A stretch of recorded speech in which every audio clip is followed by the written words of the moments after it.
चौधरी अभय सिंह से ही सवाल कर लो जिन्होंने सवाल रखा आपके पास। कुलदीप बिश्नोई जी खुद ही कहते हैं सर कि ना हमारे यहाँ पे विकास नहीं हुआ, हम अपोजिशन के अंदर हैं जिसकी वजह से ये गड़बड़ हुई है। मैं सरकार छोड़ के, कांग्रेस छोड़ के मैं बीजेपी को ज्वाइन करना चाहता हूँ जिसकी वजह से हमारे एरिया में विकास हो जाए। यानी कि जहाँ पर अपोजिशन की सरकार है वहाँ पे विकास नहीं हो रहा, आपकी बीजेपी की जहाँ पे सरकार है वहाँ पर अच्छे से हो पा रहा होगा। हरियाणा के पूर्व मंत्री रहे मनीष ग्रोवर जी हमारे साथ में हैं और आदमपुर के उपचुनाव की घंटी जो है वो बज चुकी है और लगातार बीजेपी के काफ़ी धुरंधर नेता भी वहां पर जाकर लगातार बातचीत कर रहे हैं, लोगों के ऊपर फोकस कर रहे हैं और उसके साथ साथ में अपील करें कि भी वोट जो है वो हमको देना। लेकिन देखते हैं कि उस चुनावी दंगल के अंदर क्या कुछ होता है, लेकिन उससे पहले कुछ खट्टे मीठी बातचीत कर लेते हैं मनीष ग्रोवर जी के साथ में जो कि हमारे साथ में हैं। सर नमस्कार। जी नमस्ते। कुलदीप बिश्नोई जी खुद ही कहते हैं सर कि ना हमारे यहाँ पे विकास नहीं हुआ, हम अपोजिशन के अंदर हैं जिसकी वजह से ये गड़बड़ हुई है। मैं सरकार छोड़ के, कांग्रेस छोड़ के मैं बीजेपी को ज्वाइन करना चाहता हूँ जिसकी वजह से हमारे एरिया में विकास हो जाए। यानी कि जहाँ पर अपोजिशन की सरकार है वहाँ पे विकास नहीं हो रहा, आपकी बीजेपी की जहाँ पे सरकार है वहाँ पर अच्छे से हो पा रहा होगा।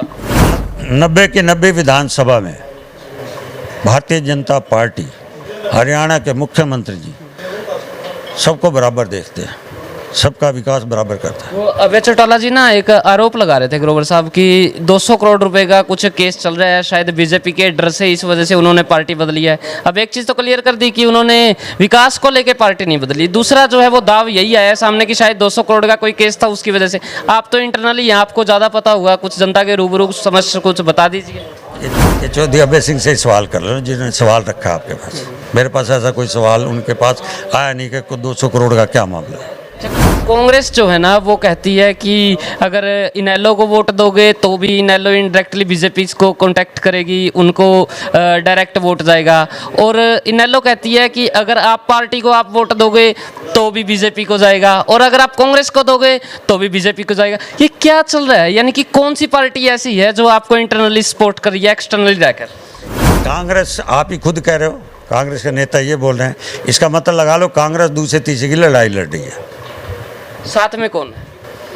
भारतीय जनता पार्टी को पूरी आदमपुर की जनता, मतदाता पूरा आशीर्वाद दे रहा है। भव्य को बच्चा बता रहे हैं, काफ़ी सारे पॉलिटिशियंस हैं, कहते हैं अभी उम्र नहीं है, उम्र से पहले इनको टिकट दे दी, जिंदगी का तजुर्बा अभी हुआ नहीं है, कैसे विधानसभा संभालेंगे? ये तो बाहर रहने वाले व्यक्ति हैं।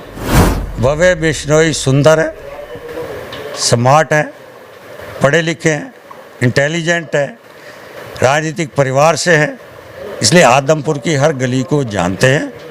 वो आदमपुर की जो 2 साल का समय उनके नेतृत्व में होगा, आदमपुर माने मुख्यमंत्री जी से मिलकर आदमपुर का एक एक गली का वो विकास कराएंगे। मेरे को उस बच्चे पे पूरा विश्वास है। चौटाला साहब, दुष्यंत चौटाला जी कितना कोऑपरेट करेंगे जेजेपी के साथ में बीजेपी का?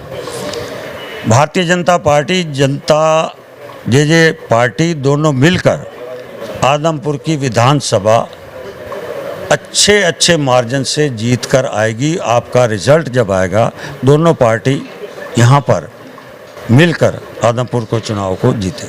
वहाँ पे ना कल मुलाकात हुई थी, गांव के काफ़ी लोग कह रहे थे कि जी ऊपर से ऑर्डर तो हुए हैं, पंचायत का जो ऑर्डर है ना वो सिर माथे, लेकिन पिंताड़ा अपनी जगह पे। यानी कि आप समझ सकते हैं कि साहब वोट हम अपने हिसाब से देंगे, लेकिन जो ऊपर से हमारे पास में जो ऑर्डर आया है वो सिर माथे रहेगा। देखो, आपको जब रिजल्ट आएगा उस टाइम आकलन करना है। मैंने कहा जेजेपी, बीजेपी, चौधरी भजनलाल तीनों मिलकर अच्छे वोटों से जीत कर आएगी और अच्छे वोट श्री भव्य बिश्नोई को मिले।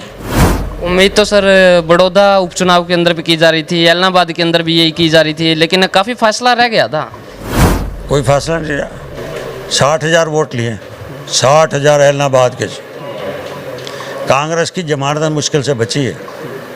यही हाल यहाँ होने वाला है। चौधरी भूपेंद्र सिंह हुड्डा कद बराबर होगा जेपी और इसका चौधरी भूपेंद्र सिंह हुड्डा बराबर खड़े नहीं होने देते किसी, उसके नीचे करेंगे टांगे, पैर उसके नीचे जाएंगे।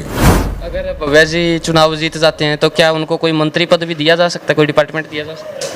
अगर नहीं जीते हुए हैं, अगर का शब्द निकाल दो।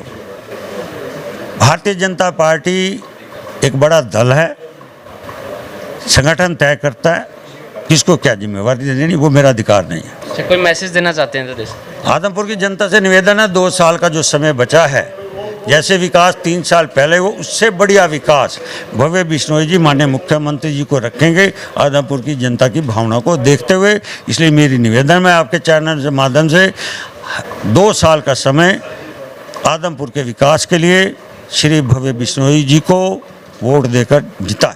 बहुत धन्यवाद। ये थे मनीष ग्रोवर जी। बाकी आप इनके साथ में हुए इंटरव्यू को किस प्रकार देखते हैं, खुल के कमेंट कीजिएगा, खुल के शेयर कीजिए। देखते रहें HR20 मीडिया आपके पास। धन्यवाद। जय हिंद, जय भारत।